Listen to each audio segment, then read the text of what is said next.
Alright, 23 Camry. Just did a remote starter. I'm not going to show you how to do that because it's not your job. But I'm going to show you how to do a tail light.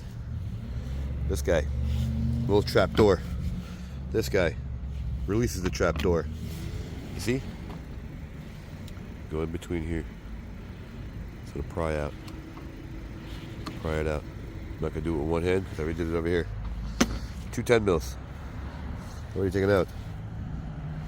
Just pull towards you. Pull towards you. There you go. You got an alignment pin right there. Alignment pin right here.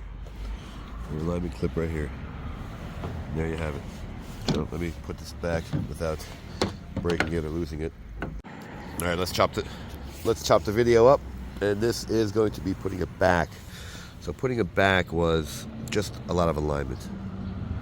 So you have alignment. These two guys need to be aligned. There's alignment right here, but you can sort of feel how to do it because this is more important. Once you get these guys back, so when the trunk closes, the line is straight, and the taillight sits right. So back to what I was doing. There you go. Just gotta line them up. Can't do it with one hand, but you get the gist of it. There you go. So like it, don't like it, share it, don't share, subscribe, don't subscribe. Thanks for watching.